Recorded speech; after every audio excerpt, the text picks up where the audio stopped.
So, hello everyone. Thank you for joining us for the Entrepreneurial Lunch and Learn offered by the Lawrence Enfield Center for Entrepreneurship at Baruch College. I'm Marlene Lee King, the Executive Director of the Field Center.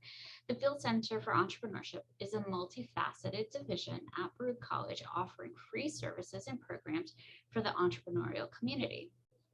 Today's Lunch and Learn webinar is presented today by entrepreneur Zach Sheen. If there ever was a serial entrepreneur, it's Zach. Zach combined his spirit for helping people and entrepreneurial interest to launch a number of companies, always with the tenement to making people's lives better. He knows this journey is not for the faint of heart, and through his presentation today, Failures and Learnings to be a Successful Entrepreneur, we'll hear what he's learned along the way. Welcome, Zach. It's very nice to have you with us today. Would you please tell us a little bit more about yourself before you begin your presentation? Yeah, sure. Hi, Marlene. Thanks everyone for attending. If you'd like, you can turn on your camera, only if you'd like. If you don't feel comfortable, it's okay too. Just nice to see faces. But yeah, so I've been on this entrepreneurial journey since end of college. So it wasn't too long ago when I was like in your seats. I went undergrad Syracuse University. And then I started my first startup company senior year, and I'll get into that in the presentation. And yeah, so I've been on this journey for a while, and I'll tell you more about it. And the goal of today is just kind of take you through my journey, share some stories and experiences stemming from successes, but also failures. I think it's very easy to look at someone and see where they are, but you don't really know the full journey. And it does sometimes take a while and messing up many times to finally nail it. So whether or not you're looking to be an entrepreneur, or maybe you want to just be entrepreneurial and like in a company, that's okay too. And hopefully I can share some knowledge with you all today. And at the end, we can take Q&A. So I'm going to share my screen. So hi, everyone. So again, my name is Zach Schleien, co-founder and CEO of FilterOff. So I started this journey when I was in college. As an undergrad, I was a history major, marketing minor. I wanted to originally go to law school, and I kind of fell upon starting this project in one of my classes called the Begin You as a way to connect college students to student startups, so students could gain real world experience before entering the workforce. And I partnered with a developer and a designer, and I thought this was going to be like the next big thing and be like the next Mark Zuckerberg. And in college, I mean, it definitely, it grew, it got big. We partnered with other universities, but unfortunately we had a partner breakup, and it kind of crashed and burned. And yeah, it was super difficult.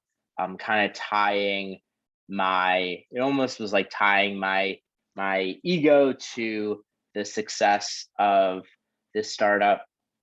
And at least it gave me the experience that like things can come and go pretty quickly. But it was a good experience to kind of see a lot of things of what not to do, and how important business partners are. And around the time, I was really passionate about online dating. I thought it was super interesting, and I wanted to create a dating blog that reviewed dating apps and hacks for millennials. So I started this dating blog called Top Raw, and I learned all about like search engine optimization and content writing. And before starting on this blog, I was so uncomfortable putting out any of my writing. And what I realized is no one really cares, and it's kind of a good thing if people see your writing, because that means your article probably blew up. And if no one sees it, that's probably the likelihood, because there's a ton of content out there. But it got me into this rhythm and this groove of just like putting content out there and seeing what works and what doesn't. And some of like the big posts. This was like before Cambridge Analytica with Facebook. Like I did an article about which friends use Tinder, and you could use Facebook graph search to see all your friends who are on Tinder, and that article like blew up, and like reviewed like OkCupid, like premium, and all different sort of hacks. Like for example, with some dating apps, they allow super likes. So I would like super like people on Photoshop, and people would pay me to do that. So I tried all different nifty things to generate views and build up this blog. And I ended up selling this blog to a Canadian company that wanted to get into the dating space. And after my undergrad, so it was around the same time, Begin U didn't obviously work out. I was offered a scholarship to stay at Syracuse and to work on a startup. That was the contingency. So I accepted a scholarship at the iSchool, so information management. And I always felt like, yeah, I'm starting to hone my skills on the marketing side. And I was super passionate about sales and marketing and digital. I was like, I don't feel very technical whatsoever. And it would be really cool to build that skill set so I can better and more effectively work with developers and even designers to build out a good user experience and things of that nature. And in order to get into this program, like I said, I had to have a startup. So I started a new company called Lift Protein Muffins. I've always been really, or for about probably since I was like 21, really into health and nutrition, starting with a paleo diet. Now I do keto. And I started this company because at the time, again, there really was only like protein bars and shakes. There was really no products out there that were clean and healthy, but also like really fast and convenient. So started this paleo muffin company with my mom, and it was a gluten-free meal replacement that was a muffin, and it served as a meal. So my mom was like the mastermind behind the recipes, and I did, again, digital. I built out the Shopify site, started running ads, affiliate marketing, supply chain, fundraising. So a lot of the skill sets I learned from Top Romp, and even some of the things I learned from Begin U around partnerships, I applied to this. But this, again, it was less of, there was an e-com component, but it was also a physical. So I had to learn about like supply chain and inventory as well. So like learning these new skills. And before we really launched it, I wanted to see if it would even work. So I did a Kickstarter.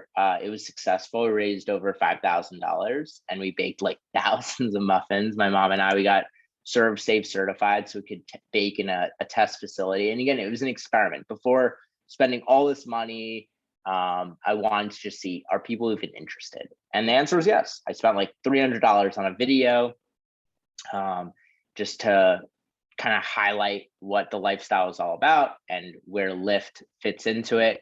And from there, we then found a co-packer that would manufacture our muffins. So really created the funnel of email and running ads and having a co-packer to produce the product. And when I finished my master's program, I was still running this company, but like I needed a full-time job. So to like actually be financially independent, like this was bringing in some money, but it was like a side thing. And I always told myself like one of these things will allow me to eventually go full-time. Maybe there will be an overlap. So I started at Johnson & Johnson in the IT leadership development program so on the IT side. And I always branded myself even at J&J, like, hey, I'm entrepreneurial. I'm passionate about IT, doing my master's, but like my bread and butter is the entrepreneurship and the marketing and the digital, but I can, I have an entrepreneurial mindset and I could bring that to your corporation. And that's what they liked, that I was different and not just, just not necessarily the status quo, and joined their program. I started in the pharmaceutical industry.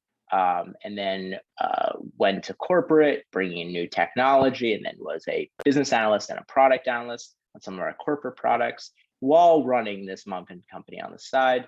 So like evenings and weekends running this company. We're probably like another year into it. The muffin company, I just got really burnt out by my mom, and we ended up shutting down the company. But one thing that, again, I saw it as like, this was a great experience, but I'm no longer obsessed with it, and it's really hard. So going back to my original roots for Top Romp and dating, I always knew I wanted to do something in the dating space. I didn't really know what, but I was always experimenting from like this whole time with video and like asking dates beforehand, before we met in person, if they'd be open to video chatting. And I was like, this is like a no-brainer. Why don't people do this? And the reality is the culture didn't really accept it. People thought it was weird to video chat before they met in person. But I always saw it as like the most efficient and also like a really safe experience. So when I was in Syracuse, I didn't mention I was working for my now co-founder, his web development agency, and we would talk about video, and the tech just wasn't really there yet. Like WebRTC, it wasn't very mature. Like the ability this was like pre-Zoom and everything. And fast forward a few years, we're having dinner, and he's like, remember that idea we had? I was like, yeah. He's like, you want to do it? And I was like, you're getting married. Why would you want to start a video dating app? And he was running a pretty large company, a co-founder at a Series C company. He's like, honestly, I want to do something that's like impactful, and I don't want to be at the current company anymore. So fast forward, like 2 years later, we launched out of beta in February 2020. Again, the dating culture did not really allow, or people didn't really see video as being cool. I was just hoping that like people would try it, realize how great or efficient it was. But something else happened, and that was the pandemic. And March 2020, like that's when it hit the United States. And it really drove this longing for connection and isolation. And everyone shifted to Zoom and FaceTiming with their friends and loved ones, and also online dating on video. And in April, we were published in the New York Times, the BBC, and things started blowing up. And I started seeing the pandemic has changed online dating forever. Like the culture has now accelerated. I thought it would take maybe like 3 years for people to be okay with online dating and using video as kind of that first step. And the pandemic made that happen overnight. Kind of similar to other industries, like the gym industry, right? With like Peloton. Like it was only a matter of time for people to realize, let's just have amazing equipment in our homes. But it accelerated it. And how FilterOff works, it's a video speed dating app. So there's two main components. There's events and a matchmaking service. The events on the app are obviously virtual. We also started hosting now in real life events, but like some of our events, it's on Android, iOS, and web. And some of our events could be like a location-based date night, like a New York City date night. But then there's also like interest-based date nights, like a runner's date night. And then there's also community date nights hosted by communities. So like communities like Subtle Curry Dating, Meet You, and ton more. So, and communities host events on our platform. So it allows for their community to connect virtually in a romantic manner. They could sell tickets on our platform. They get the analytics. And it's just a fun experience. And like I said, we're now rolling out in real life events with a bunch of our communities as well. So it gives them a different sort of experience. So if they don't want to necessarily only do virtual, we also provide that. So this is kind of just scrolling to the app, and the app again, it's live on the App Store if you're interested in learning more. And these are like 3 of the communities. I'm going to show a quick video. There is no sound, so don't worry, the sound really doesn't matter, but just to show you kind of like what the experience looks like on a date.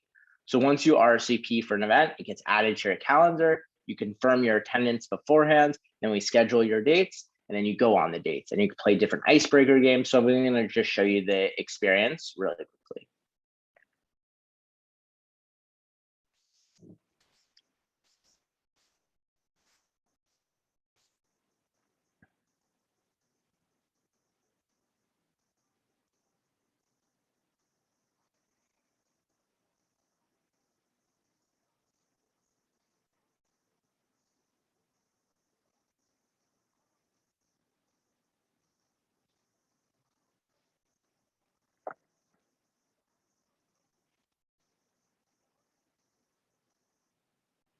Cool. So that was the video. So as you can see, basically you have the video date.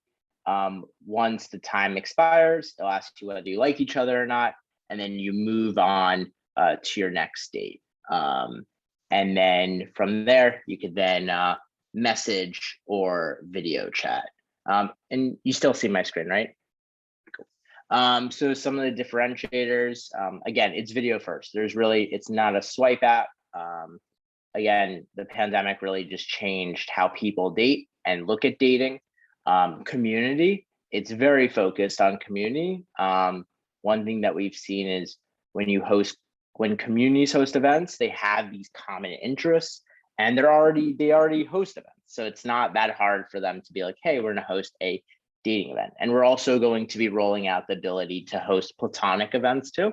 So if a community says, hey, we don't want to host a dating experience, but we want to do like a friending experience, they could soon do that on the app. Again, speed dating.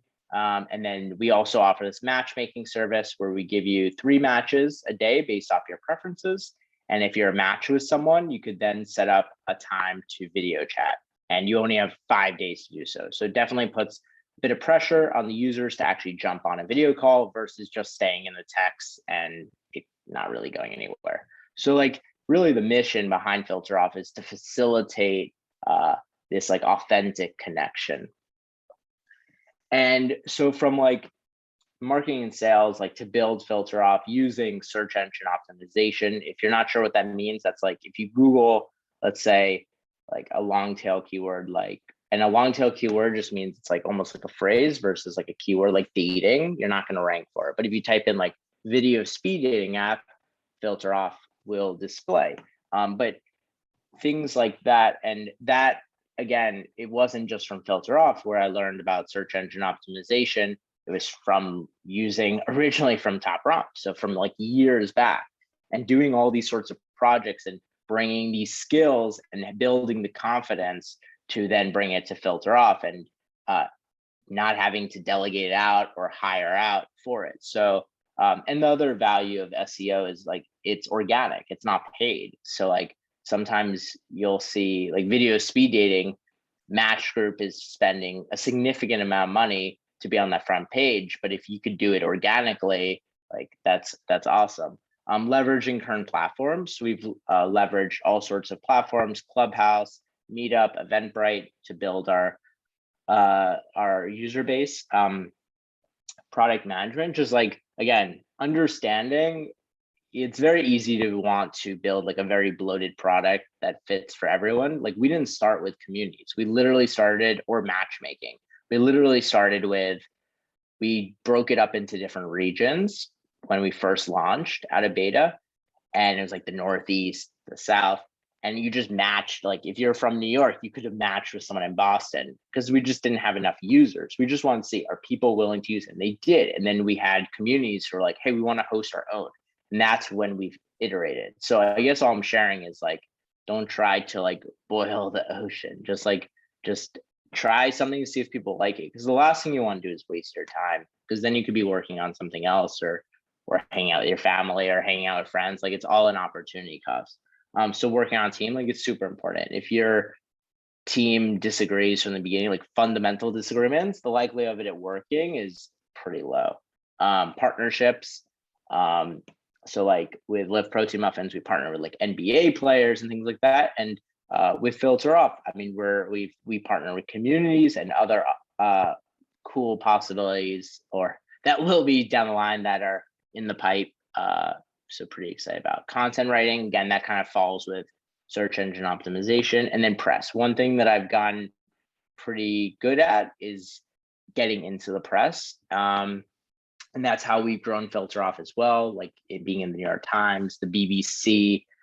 We've been in like a number of publications in India and other cities around the world. So like over 100 different publications and podcasts. So that's how we've grown. And so some of the skills that I've learned, and I kind of touched upon this, but I'll go into more detail. Like PR is kind of the fun thing for me. It's like you get a hit. It's definitely an adrenaline rush.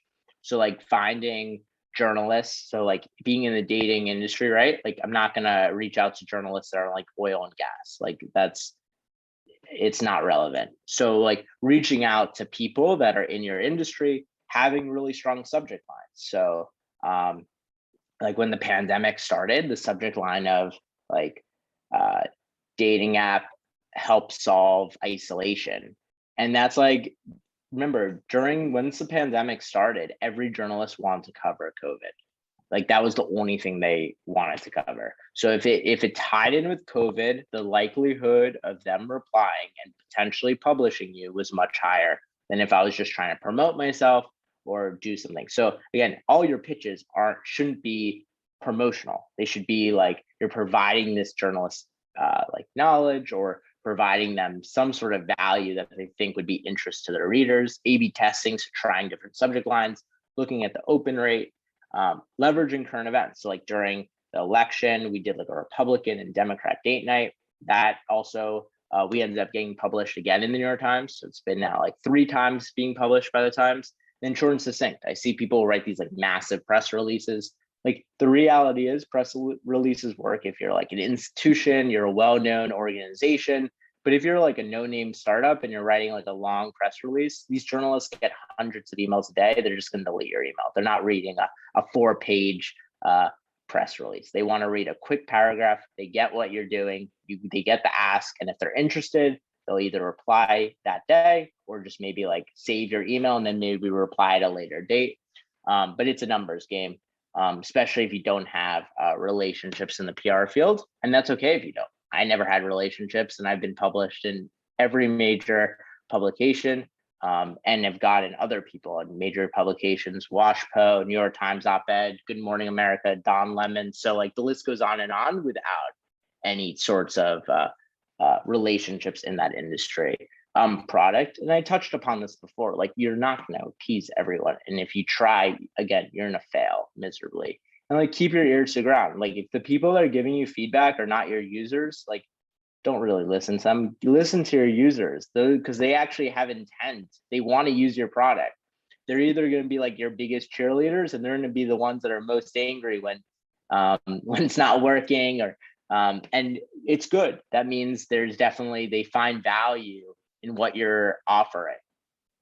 Product need, like, is there a need? That's why it's so important just to launch, put something out there, because you may launch and then you may realize a week into it, you don't even want to work on this. And if that's the case, just move on. It's no big deal. But you may launch and you push hard for like 3 months and you're like, this is going nowhere. And you may just burn yourself out and realize there may just not be a need. And the revenue opportunities, like definitely, if there's an opportunity to make money, like take it. And that could help with your product roadmap. So like for us, we had some communities paying us. And that's why one of the reasons we shifted to community, we saw people using third parties like Eventbrite to sell tickets. And we said, why are we letting them use Eventbrite? So we built our own ticketing platform and we take a percentage. So when there's money, not saying it should always be the case, but a lot of startups you see like don't really focus about any sort of revenue opportunity, and that's okay. But if you want to make a business, at some point you have to figure out a revenue opportunity, or in many cases, just common failures. I've touched upon this. I'll just be brief. Again, not building an MVP, trying to do everything, boiling the ocean, no target market, no way to make money, all assumptions. And so many people do this. They just say how amazing their product is. And it's like, cool, who's using it? It's like, no one. And I'm like, okay. So you really don't know if anyone even wants it. Like, you built it for yourself, which is cool, but put it out there and don't be so afraid. And if you are, like, the ideas are meaningless. The amount of people have told me that are like, oh my God, I've had this idea for a video speed dating app. I've had that probably like 30 times. I'm like, good for you. Like, it doesn't matter. It's only what matters if you're actually executing, not if you're just in your head the whole time. And then just like lessons learned, things take a long time. So like FilterOff has been the first company where I've been able to now be independent. I quit. I gave my notice to Johnson & Johnson about like a month ago. I left. This is my second week now full time on FilterOff. We were able to raise with amazing investors and amazing partnerships. So this has been my goal since I was like 20 years old, 21. And just like, I had a lot of failures and was working full time at companies like J&J while working on the side of startups and just like with that goal. So you may think it's going to take a year, and oftentimes it takes 3. And in my case, it took like 10. There's a lot of effort. If you don't feel like you're putting in effort, it's probably just the wrong project that you're working on. And it's all good to just stop. Luck. I mean, as horrible as the pandemic has been, yeah, of course, that helped us change the industry. Like, that's what changed the industry. And I bet the CEO of Peloton would say the same thing. Like, luck was involved to have people buying Pelotons in their house. If the pandemic never happened, it would be a fraction of what they are today. Financial stability. Listen, everyone comes from different backgrounds. Some people have money, some people don't. Some people can't be entrepreneurs because they need 2 jobs and they can't be taking a big risk. So everyone, risk aversion or risk taking is different depending on your situation, but at least having some of these skill sets of taking the ability to execute in your day job as well, and not just have ideas. It can be used for your corporate role as well. Idea versus execution. We spoke about that team. Again, if you're on a bad team or it's just like messy, it's probably not working out. And then just some of the other skills. And I guess in short, again, like all these skills were not just, they came to me in a year. This is like 10 years in the making, constant failures and trying things. Some things work, some things don't. And you find your niche. And sometimes people are like, well, you shouldn't spread yourself too thin. And I disagree. If you try lots of different things, you'll find the stuff that you really enjoy. And then when you hit it, you're going to focus just on that. Like, yeah, obviously you probably shouldn't be focusing on like 2 or 3 major projects. But once you start crushing one thing, you can drop the other things. You learn so many skills along the way. And again, like, the classroom is awesome. You'll learn a lot of the foundation, but once you're out there and you're speaking to users and you're getting press or you're doing SEO and it's actually making a difference, that's when it's like you're in you're out in the court. And like, class is awesome because it gives you the foundation and theory, but once you execute, like, it's definitely a lot sweeter, and you'll see what works and what doesn't. So I'm gonna now take any questions. If you have any questions that you don't feel comfortable asking, you could obviously just email me as well. But yeah, thank you for your time. And again, if people can go on video, that'd be awesome if you ask questions. If not, okay, but it's nice to look at someone's face. Zach, so thank you so much for that. I think a lot of the points that you've brought up is part of what our curriculum does try to instill. There are pieces of entrepreneurial ventures and endeavors that really require this wear all the hats you can possibly wear mentality, so that you learn along the way. It's not going to be perfect.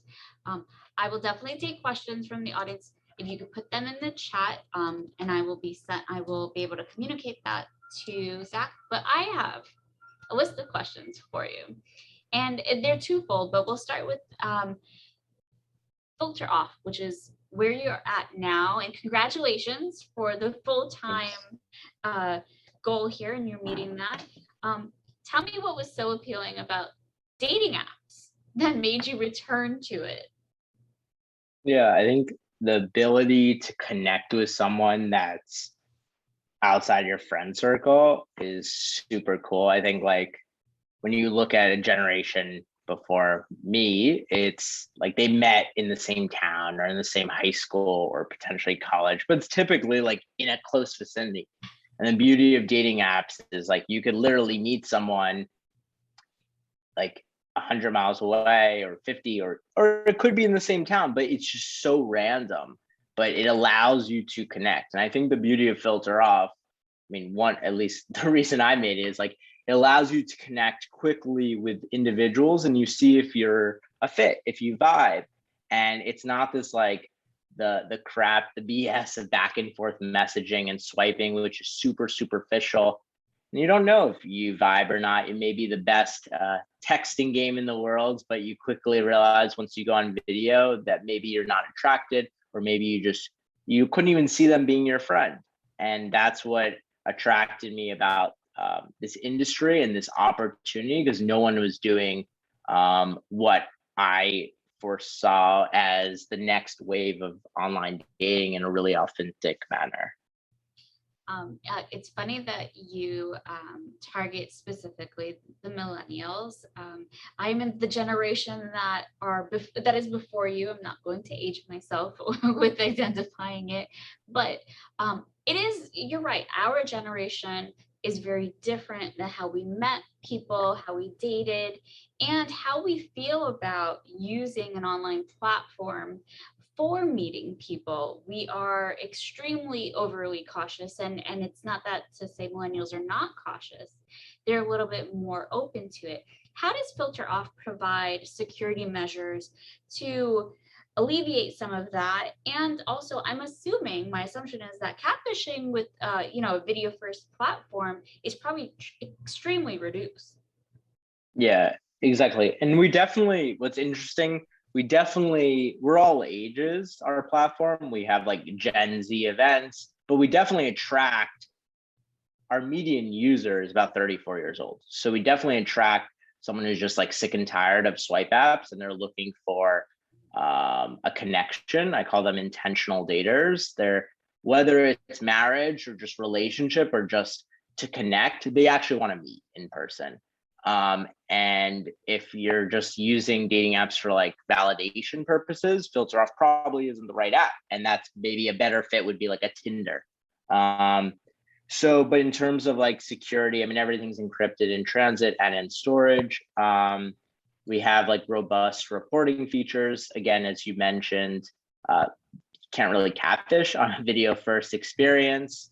And if your photo doesn't look like your video, they would just probably report you or just end the call or just give you a dislike after the video call. So it's like, and when you're providing a video first experience, you're not hiding behind a profile. With swipe apps, it's very easy for people to hide behind a profile and send really inappropriate messages, send really inappropriate pictures. But when you're on video, you're typically on your best behavior, especially when it's tied to your phone number and email. Websites like Omingle, I'm sure a lot of you know that, or Chat Roulette, it just uses your IP connection. There is no identifier. With FilterOff, again, it's tied to your phone number and email. If you do anything inappropriate, we remove you from the platform. You can never create another account. So it's like a pretty easy way to uphold the safety of our app. That's awesome. I know that you hinted that there are some future endeavors in works with FilterOff, with partnerships. Is there anything that you can share with us? Yeah, I mean, I think from an in real life experience, it's going to be really cool with how we're going to be able to leverage the tech in the real world. So that'll be rolled out mid Q1. And then one of our investors is a pretty large corporation, and leveraging them as well will be pretty incredible. But that will come out again also in Q1. There's a question from the audience. I'm going to read it to you. The question is about professional networking. Did you ever test in this area using dating apps or FilterOff to explore the video first experience for networking in particular? I mean, that's not really the interest or why I built the app. I mean, the reality is you could use our technology potentially for all sorts of industries. Again, what I was passionate about doing was connecting people romantically. Um, we're now adding a friending component because there's been a lot of demand for that.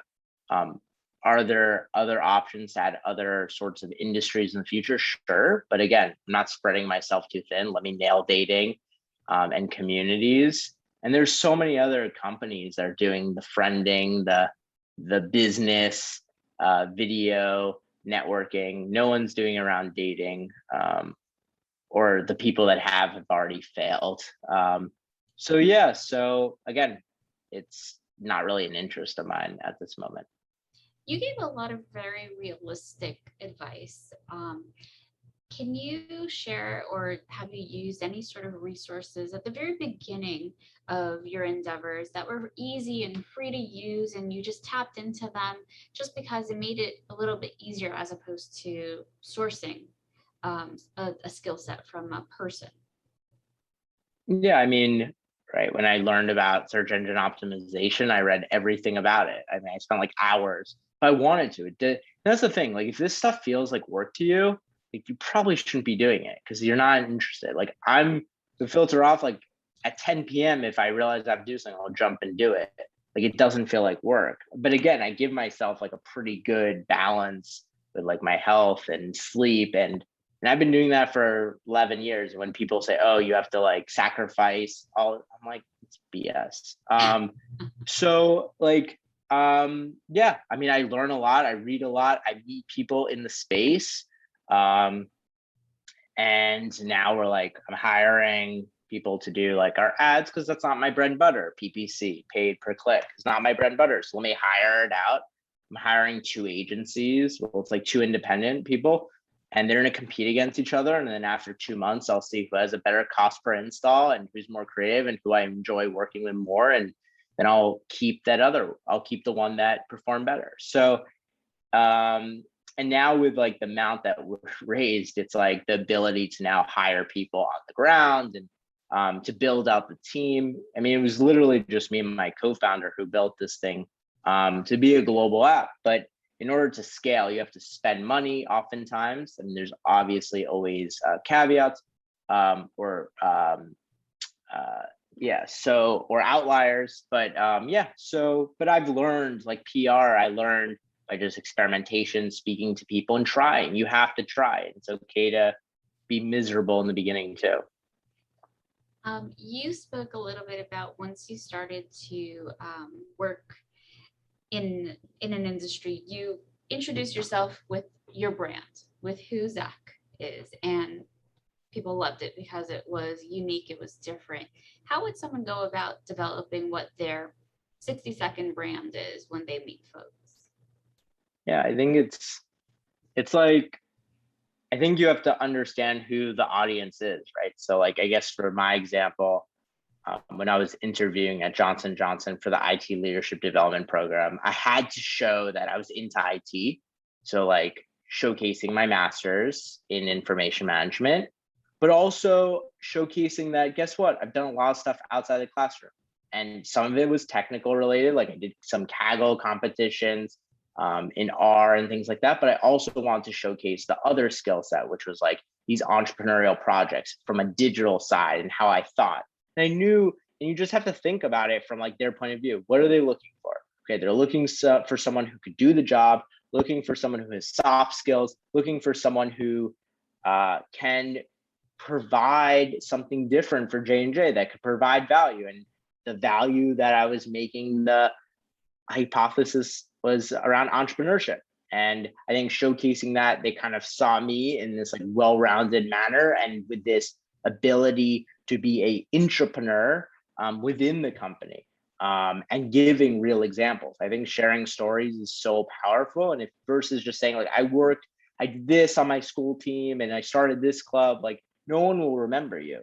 People remember the stories that you share. So that's, I think, important as well. Are there any future endeavors or ventures in the works for you that are not related to FilterOff, or any ideas you're looking to pursue? Not, I mean, I was also, I didn't really touch upon this presentation, but I used to, I mean, I still do, I build online communities, and FilterOff is kind of like an online community in some ways too. But I was running like a mental health community that grew to like 17,000 people. I ended up shutting that down about like 5 weeks ago for a number of reasons, and they delegated, the moderators started one on Discord. But I think it's mostly just FilterOff. That's the only thing I'm just being really intentional, and that's really the only thing I care about from a business side right now. Like, sure, do I want to learn about some more crypto stuff, and could we leverage it? Sure. And maybe I'll tinker, maybe I'll mint an NFT. But again, it's a full circle back to FilterOff. It's a skill set that could potentially be introduced. So, but no, I have zero interest in starting like a new project, because what's the point? Like, the thing that's going to allow me to create the most impact in this world or on this world, and then also like the ability to have full financial freedom, is FilterOff. So like, let me just go all out with that. Great perspective. I want to thank you so much for sharing with us today. And thank you to everyone that sat in on our lunch and learn today as well. Look out for an email from me with the recording of today's session. I'll probably send that out tomorrow. We'll also have it posted on our website and our YouTube channel. I hope to see everyone in 2 weeks for our next lunch and learn, which will be presented by Nadav Shaval, an entrepreneur. And how many no's does it take to get the entrepreneurial yes? So I hope to see all of you there. Thank you so much, everyone. Thanks a lot, Marlene. And thank you everyone for listening. Have a great day.